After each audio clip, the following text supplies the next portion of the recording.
Bussy Queen is sleeping. And if you want her to wake up, then comment, Bussy Queen, wake up, in the comments of this video. Hi, Ugly. It's me, Bussy, and welcome back to Hot or Rat. And today, we've got another tantalizing review of Canada's Drag Race. We'll be breaking down Season 3, Episode 6, where our queens were challenged to create and advertise a new eyeshadow palette, where they were judged both on the quality of their commercial and their makeup artistry. And the runway category was paint. But first, a quick message from YouGov, the easiest way to earn extra cash and gift cards in today's video sponsor. Start earning right now by clicking the link in the description of this video, and then start earning points by sharing your opinion on short surveys like this one I did earlier today. It's asking me what kind of games I play and what consoles I play them on. And yes, I have been playing Final Fantasy XIV on my PlayStation 5 a lot. Share your opinion and earn points, and when you're ready, redeem them for cash or gift cards to places like Amazon, the movie theater, or even the Nike store. Just think of the possibilities. A few minutes spent before bedtime or while you're binging Netflix can help pay for those morning iced coffee runs, or think big and save up to redo your wardrobe for fall. So what are you waiting for? Click the link in the description of this video to start earning extra cash with YouGov right now. Thanks YouGov for sponsoring today's video. Now let's curate some works of art. First up, Vivian Vanderpuss, and she has called her palette Cat Mom by Vanderpuss. And this commercial is, I think, the best produced commercial in terms of writing, direction, and just the general shots that she used. She did an excellent job selling herself, and with each joke I fell more and more in love with this crazy character. However, I don't really want what she's actually selling in the commercial, which is the makeup. She's featuring shades in this palette like Laser Pointer and Not on the Shag, which is really, again, funny writing, but just not good advertising for makeup. Like, I don't really aspire to be this glamazon, I just want to laugh at her in a one-woman show. Let's see the shades, maybe a swatch, tell us when we would use one color or the other. And I know they only had 20 seconds to do this, but she was missing that element. However, I will still give this ad a because I enjoyed it. And over on the runway, she says she is giving us a marriage of her visual arts and who she is as a drag performer. She doesn't need a canvas, she is one. I am the boom boom canvas. And at first take, I was like, oh, this might be a little too plain because it's basically a beige gown. And we can see on the lining of that back train piece, there are some painted elements which don't really come together until she has the reveal at the end of the runway, where she tears down that middle piece and then all the colors of the wind come streaming out of her waist. And while this detail was fun, exciting, and I do think great for TV, I felt like it lacked just a little bit in the actual presentation or execution of those streamers. They felt more like those paper party streamers that you would hang up at a birthday party or something and then throw away the next day. I did love, though, I will point out, how her hair was integrated through the actual artistry palette on top of her head. Her creativity was off the charts. This look is hot. Next up, to the moon. Take me to the moon on the snot rocket. We've got Irma Gerd, and this palette commercial was interesting. It was funny, I will give her that, in parts, and her approach to this commercial was very similar to Vivian's in that she was selling her personality more so than she was selling the makeup, but there was a big disconnect in the delivery and intention of the ad overall. For example, I understand she, I think, was referencing the snot dress she wore for her entrance look in the snot rocket name of her artistry palette, but I wasn't sure why she was referencing that because I don't remember seeing anything else about her and snot or her snot rockets throughout this competition so far. Like, is she supposed to be a snot queen or snot? And on top of the personal branding disconnect, I was missing a little bit of artistry in the campaign photo that she shot. She was talking about being weird, wild, and colorful in her ad, but then takes a pretty basic and simple shot. Her hair is green and she looks pretty, but this isn't giving snot rocket. So I'm gonna go and give her a rat. Over on the runway though, she creates a masterpiece. This was such a fun and creative throwback to see Irma in on the runway. She's doing paint by the numbers, and this look, just visually speaking, is absolutely stunning. But for me, it was the details that pushed it to the next level. All those little numbers on the individual pieces are also seen painted on her face, in her wig. She's got a streak of color in her hair as well. The one thing I would change about this look, though, is how she accessorized with the paint pot necklace. For how conceptual the look is overall, that just felt a little too on the nose. Coco Chanel said take one thing off before you leave the house. Bussy Queen said take it all off. This look is hot. Next up, hope you're hungry because Bombae has got some butter chicken for us in her makeup palette. But then we start to hear that this palette is not just butter chicken. It's 90s supermodel. It's desperation. It's trying to stand out. It's Bombae being tall, brown, and skinny with shades like Taxi Driver and Go Back to Your Country, and says it's made with spices that white people can't pronounce. It's a POC spicy makeup palette. And saying all those things, like, yes, individually, all of those things are really, really funny. I think there was definitely a good concept in there. The problem was she just had too many of them. And of course, the other obvious issue with this campaign was the actual shot that she took. The makeup is not great. The glitter is very chunky. The eyeshadow is not blended. And to be fair, makeup has not been her strongest suit in this competition so far. Brooke has pointed out that she needs to go smaller, which I disagree with. I always say go bigger. No, actually, I would say it's less about the size of the features in the makeup she's painting and more, I think, about the attention to detail. There just needs to be a bit more finessing and I think time in the mirror. We just weren't ready for how spicy this palette was. It's a rat. But on the runway, she paints with all the colors of the wind. She is giving us a gorgeous ball gown. She's the belle of the rain ball, if you will, in honor of telling the story of and celebrating the tradition of Holi, which is an Indian festival of color, spring, and the triumph of light over dark. And this was something I had heard of, but I was prompted to spend some more time researching after seeing her runway because it was so beautiful and interesting. And the Smithsonian article was talking about how people, civilians everywhere in the streets, will just throw dye at you, like powder dyes that don't come out of your clothes. And by the end of the day, you just end up with totally tie-dyed clothes like Miss Bombae is wearing. Bombae has had absolutely stunning runways this season, and this is, I think, a really great cherry on top. She looks beautiful. She looks like a princess. The one confusing element, I'll say, is I didn't understand why the glasses were on and then revealed to not having makeup around the eyes, other than that it looked kind of cool. And maybe that was all she intended, but it felt to me like, why? Holy moly, this look is hot. Next up, damn, she looks good. It's Shada Hudson with the Turn Up palette. And before I even break down the rest of the palette, I want to point out this is already on brand with Miss Shada Hudson, who won that choreographed dance challenge by twerking her way to the top. Her commercial is colorful, even down to her outfit, which matches the rainbow of shades that she's got in her palette, and full of personality and life, which is exactly what we know and love her for. She also, in her commercial, is the first queen of who we've seen to actually describe what these shades are and what they should do. She says there are 6 sexy, sassy, and seductive shades for the nightlife girl on the dance floor. Like, I get it. This is the makeup you buy for those fun nights at the club with your best girlfriends. The one critique on her ad that I have is it did feel short in comparison. Like, I almost wanted one more closing line at the end because it just ended with on the dance floor. But on the other hand, her ad was great in that it wasn't overstuffed. Most importantly though, tonight she sold herself and she sold the palette. And that's hot.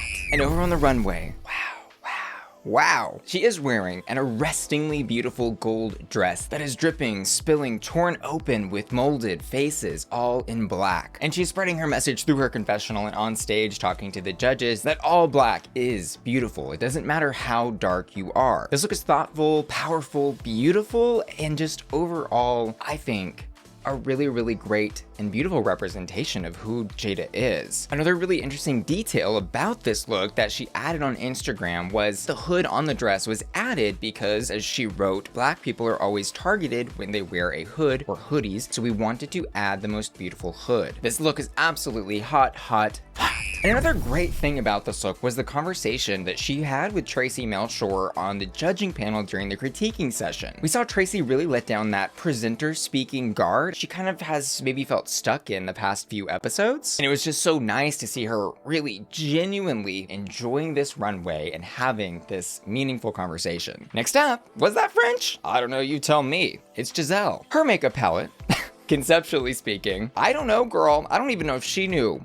Girl. I guess she was trying to just disarm us with comedy and cuss words in French. In the workroom, she's talking about how she thinks it's going to be funny because they're going to be like bleeping everything out. But I was sitting there thinking like, no, I don't think that'll be funny. Maybe once, maybe twice. But to be speaking in another language to a panel of people who mostly won't understand that, and then on top of that, to have most of it bleeped out, probably not a good way to approach a commercial branding challenge. There was also a disconnect in her commercial between who she is as a drag queen. I certainly wasn't looking at her, at least from what we've seen on the show so far, as some like foul-mouthed drag queen. And then the foul-mouthities that she speaks in the commercial don't even connect to the shade colors or like what the palette is supposed to do. There was no direction, I didn't know what she was selling or why, couldn't even understand what she was selling or why. But she looked beautiful in that campaign shot at least. I'm sorry, my dear, but I don't think the Morphe contract will be coming through. This was a but over on the runway, Picasso, Polo, Picasso. I don't know where I'm going with that. She's giving us the thing I think that she does best and what I would say I know her for so far in this competition. Theater! I'm acting! Giséle's been giving us these looks and performances like in the Snatch Game that are larger than life. So animated, big in both the costuming and how the story is being told on the runway, like with those big snitch feathers last episode. And that standard is met here in this crazy, twisted, weird, beautiful, dark fantasy of a Picasso artistry contraption of a costume. This look is both whimsical in how it has arms sticking out from multiple different places, heads flipped upside down and attached to her actual head. And most importantly, we're getting to see the other sides of Giséle in runways like this, and the other sides, and the other sides. She's at the intersection of campy, weird, and hot. Next up, she's got a secret. Which was how Miss Fierce opened her makeup commercial, and that got my attention. And she, in this campaign, got every single aspect correct. The palette is branded. It's Fierce by Fiercalicious. The commercial is full of personality and little funny tidbits, while at the same time acknowledging what she's already known for in the competition, and that's bringing the little spicy drama moments. And best of all, she tells us what the shades in the palette are for. There's 3 shades you can use for a subtle look, or 3 fierce shades that you can use for drama, because who doesn't love a little drama? And on top of that, she did the extra credit of actually looking great in her campaign photo. Stunning, flawless, beautiful, gorgeous. I mean, the mug is correct. And that is what you want to see when you're buying makeup. I've already got this palette in my cart and I'm checking out soon because it's hot. And over on the runway, she's giving us a little Coco fantasy. This look is inspired by Fragonard's The Swing, which was commissioned in 1767 by a French aristocrat who wanted a painting of him looking up the dress of his mistress. It was quite the scandal, really. It was in all the papers at the time. And I've got to say, the runways tonight were fabulous, but this was exceptional. It's fabulous, creative. It's a visual show. I'm interested to know more. I was interested enough to research the painting a little bit to tell you the little facts that I knew. This is drag. It's art. It's 18th century paintings. Tear it apart. And I love most importantly the details that she was able to capture in this larger-than-life look. In the painting, Mistress has lost a shoe. And that shoe is found at the top part of the swing where the garden wall is. She's also painted Cupid on the bottom. And wow. Girl, she swung and hit a home run tonight with this look. It is hot. And finally, we have Miss Kimmy Couture, who is presenting us with the Transcending palette. And this commercial, first and foremost, was, I think, a really great testament to who Kimmy is. Quirky, silly, kind of offbeat, kind of on beat, but also celebrating her trans identity in a really pretty way. I really like the lines in her commercial where she was describing the shades: feminine, masculine, in between, and white, brown, and black.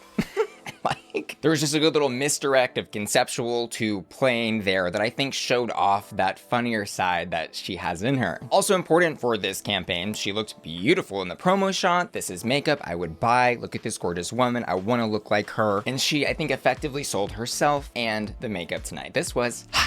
Over on the runway though, she's in a different runway category than everyone else tonight, I think. She went to a more grungy, New York City, ready-to-wear, streetwear type of vibe, whereas everyone else went more artistic and conceptual. So while she is missing, I think, a bigger concept, I wouldn't say that this by itself is a bad look. I like the jacket. I think the silhouette is great. The tassel is fun. And in those regards, her runway presentation was fine. However, I think even she was a little confused about what she was doing. She's talking about how she looks like a sweet little charming ghost. And then there are some, I think, unfinished details like that paint palette that's sitting on top of her head as the fascinator, which ultimately looked a little sloppy and last minute rather than additive to the look. So I would go back to the drawing board on this one. Gonna give it a Our challenge winner tonight is Miss Fiercalicious with the Fierce by Fiercalicious palette. Shh. And that was, I don't think, surprising to anyone. However, the bottom two really got me, girl. You got me, gal. We had Bombae, who I did expect, and then Irma Gerd, which kind of got me off guard. And I did react to this episode over on my Patreon at patreon.com/BussyQueen. That's my members only website where my Patreon family gets exclusive member benefits like early access to my YouTube videos, access to exclusive videos, and access to the Bussy Queen Discord server. And you can join by clicking the link in the description of my video. See you there. But in my opinion, I think Giséle should have been in the bottom with Bombae. However, from a producer's perspective, I can see how putting Giséle in the bottom would be a risk here, considering the runway outfit that she's wearing. Dance moves in that crazy costume probably would not have been very possible. I could also see them being a little lenient because she has, after all, won 2 challenges thus far. And Irma's been good, but kind of skating along, and we're gonna need to see some ba-ba boom from her, so this was, I think, a stand-up or get-out moment for her and Bombae. And in that lip sync, Irma really blew me away. Bombae kept up that frantic energy that felt a little disjointed and confused at times, and her performance overall didn't really match the lip sync, while Irma's lip syncing was dynamic, funny, sexy in her own way,